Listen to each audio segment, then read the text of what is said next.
सोने चांदी पर आज की ये राय आपको चौंका सकती है। ये राय मैं आपको दूं उससे पहले जरा देख लीजिए कि आज बाजार में क्या हुआ है। आज एमसीएक्स पर 10 ग्राम सोने का भाव 1,62,400 रुपए के ऊपर चला गया है। चांदी का भाव आज एमसीएक्स पर 3,80,000 के पार चला गया है। ग्लोबल मार्केट में $5240 के पार चला गया है गोल्ड, और चांदी का भाव $115 के ऊपर। जबरदस्त तेजी है, बेतहाशा तेजी है।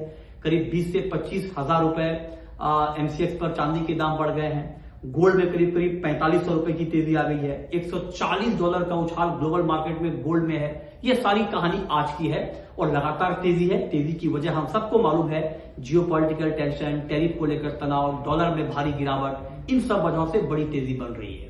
लेकिन अब सवाल यह है कि ऐसे में आपको करना क्या चाहिए। ये बिल्कुल दो टूक राय है कि अगर आप चांदी की इस तेजी में, पहले बात मैं चांदी की कर रहा हूं, अगर आप चांदी की इस तेजी में आपको लगता है कि हमने बड़ी तेजी मिस कर दी, अब हमको खरीदना चाहिए, तो आपके लिए राय यह है कि आपको चांदी इस भाव पर बिल्कुल नहीं खरीदनी चाहिए।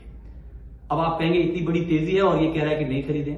ये राय इसलिए आपके लिए क्योंकि चांदी में जिस तरह की तेजी आई है, फंडामेंटल अपनी जगह है, लेकिन ये तेजी एक पैनिक वाली तेजी है और इस पैनिक वाली तेजी में फंडामेंटली मार्केट जस्टिफाइड नहीं है। चांदी का ये फेयर प्राइस नहीं है। बहुत सारे एक्सपर्ट कह रहे हैं कि $80 से $90 के आसपास का प्राइस ही फेयर प्राइस है।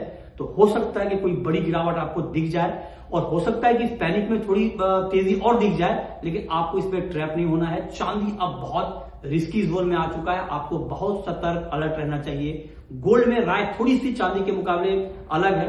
गोल्ड में तेजी की संभावना ज्यादा है कंपेयर टू सिल्वर, लेकिन यहां पर भी करेक्शन का आपको इंतजार करना चाहिए। मतलब साफ है कि इस भाव पर सोने चांदी में आपको नई खरीद नहीं करनी चाहिए।